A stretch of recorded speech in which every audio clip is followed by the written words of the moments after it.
Okay, so at the end of the last video, we realised that the clutch was slipping, so that is a job for today. That's definitely the knocking I could hear the other day. A lot of you have been commenting that I've been looking really slim recently, which is great. However, on a really cold day like this, it's not so good, so I should probably put some layers on. Oh, that's better. Right, let's get the car up in the air and see what we're dealing with. Ladies and gentlemen, let me introduce you to an epic fail. I did not pair the microphone with the camera, so in this clip, I'm just going to have to do a voiceover for you to explain what's going on. All I'm rambling on about here is the fact that I've spent loads of money on this car so far, and I did not fancy spending another £1,000 on a clutch setup so soon after buying the car. So what I have done is scoured through the classifieds and found myself a single mass setup. It's an RTS clutch setup, single mass flywheel. It's in really good condition. It's the dual friction plate inside there. And yeah, for £100, I think it's a bit of a bargain. Can't go wrong there, can I? Even if it only lasts me for the winter, at least it'll get me back up and driving properly.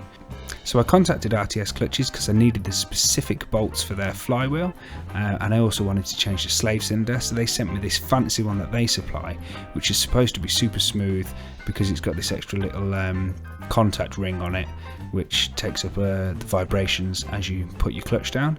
So we'll see how good it is. So one of the other advantages to me using this second-hand setup is that I don't need to worry about 1,000 careful bedding in miles. I can just get in and send it. So because this is my first time doing this job, it'd be wrong of me to try and treat this as a how-to guide. What I will do is get some clips of the job and then Editor Bryn can add a voiceover. Yeah, thanks Bryn. This really is not a how-to guide, this is more of a how-not-to guide. I've taken the airbox out, I've undone the gear linkages, and I'm undoing the two big 18mm bolts that hold the top of the bell housing in place. Nothing scary here, all the same as on the Mark 1 TT. Then it's time to take the starter motor off. So I've taken the earth strap off, and I'm just undoing the big bolt at the top, another 18mm. And then underneath we've got a bracket held on, and then another 18mm. And then the starter motor can get out of the way. On both sides we need to take off this lower part of the arch liner. It's going to give us access to this big bracket that holds on the engine under tray. Now some of those spline bolts are pretty tricky to get to. It's a big bracket and it just, yeah, I mean it does a good job, but it's definitely in the way, and at the time I was not impressed. We've got the lower bell housing bolts to undo. There's 3 16mm there and an 18mm. We've got to undo the drive shaft both sides, and because we're going to be taking the transfer box off, we also need to drain the gear oil out, and it's always best to make sure that the fill hole comes undone before you drain it, to make sure that you will be able to fill it back up. We've got to undo the drop link and the ball joint again on both sides so that we can swing the hub and the drive shaft out of the way. On the driver's side there's a heat shield which is hampered slightly for access, so I took the turbo outlet hose off. I'm just showing you where that fix is there. And we've got to undo the prop shaft, so there's 3 bolts for that, and the lower mount needs to be undone. There's 3 bolts holding that in place. While it was out, I figured it would be time to do an upgrade, and this probably took, I don't know, about 45 minutes of faffing around trying to find the best method to get this installed. In the end, a lot of lube and a lot of pressure from the trolley jack and a bit of wiggling and jiggery pokery seemed to get the job done.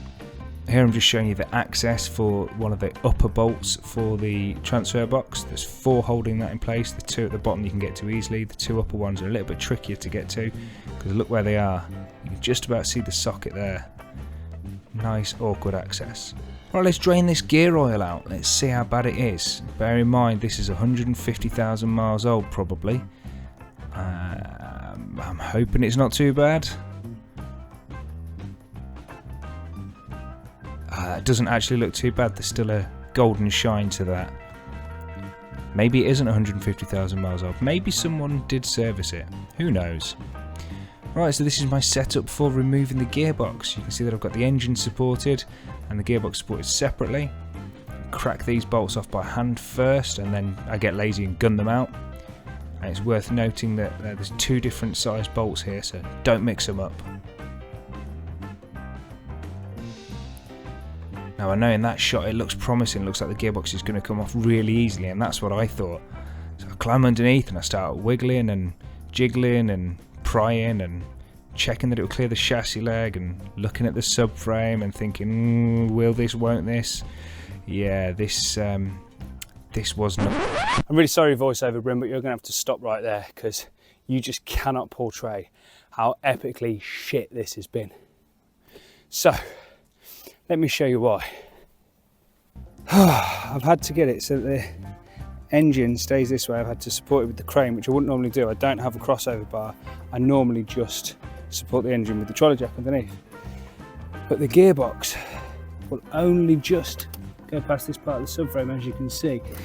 And it has to go out at like a really bad angle, like that. And it's just, yes, you can do it without taking the subframe off, but man, for the sake of like 8 bolts, 10 bolts, whatever it is, I probably should have just taken the subframe off. Anyway, yeah, I've lost loads of time on that. While I'm in here, let's check for any shaft plate, and there is none. That is very good. Right, now that I've got over the emotional stress of removing the gearbox, let's whip the clutch off. Just let it go crash into the floor, there we go. Well, not much left on that. It's dead. And let's give this flywheel a bit of an inspection. Oh, my knock-in. Ooh, that's nice. Let's give the second-hand setup a good clean before we install it.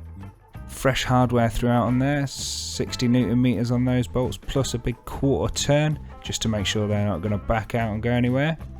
It's always risky fitting a second-hand setup. You don't know if it was removed properly, you don't know if it was working well before it was removed, but hopefully this is going to go well for me. Huh? That's my credo, no regrets. You have no regrets? Will I live to regret my decision about having a single mast flywheel? Well, can't be any noisier than that dual mast that I took out, can it? Shall we see if it's got any SMF rattle? Hopefully it's not too bad.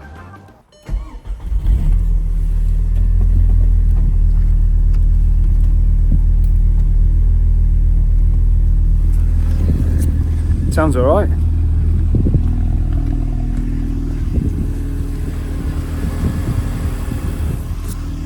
Sounds sweet.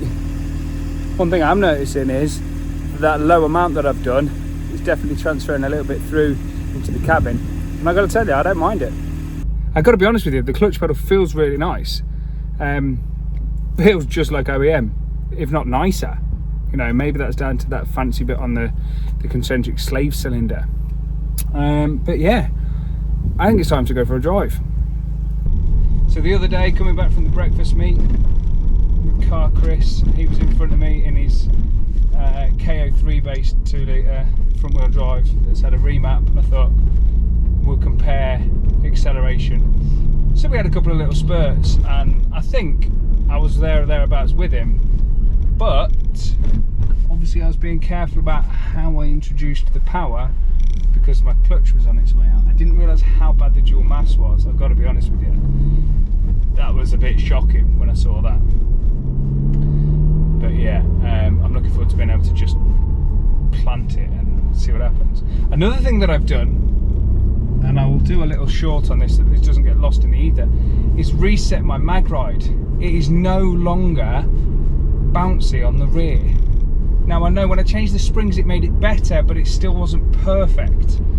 What I've done is a quick reset, and all it takes is the ignition on but not the engine on, and you just press and hold the mag ride button until it's turned on, then off, and then flash 5 times, and then it's reset its levels. That took me ages to find on the internet, so hopefully if you're stuck with that, this will help you out as well. Right, let's see how it copes with the power. Oh yes. Oh, I've got no fuel, have I? Oh, I'll have to go get some fuel before I give it another spurt. Alright, now that's sorted, let's find some roads to have some fun on. Responsible, legal fun, of course, but fun nonetheless. I can be so playful on the throttle with this mount changed as well. It's just instant responsiveness from the engine. That's good. I like it. Nice big roundabout here that's usually not too greasy, but can be a bit fun.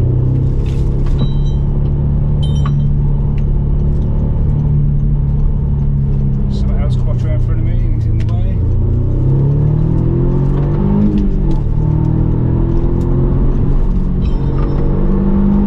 Yeah, this thing shifts.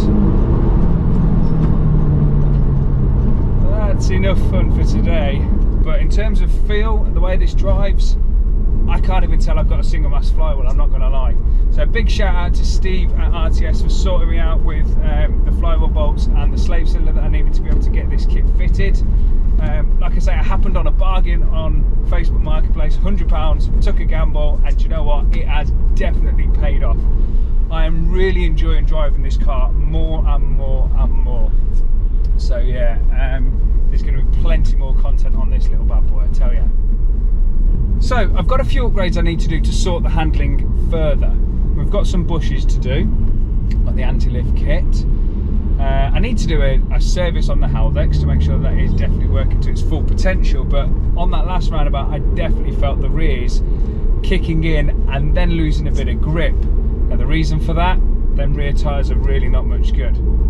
There's no point getting new tyres for these wheels because I have got something else that is arriving in 3 days time that I just picked up in a Black Friday sale. Massive shout out to WB Performance for hooking me up with some brand new wheels. You'll see what they are next time.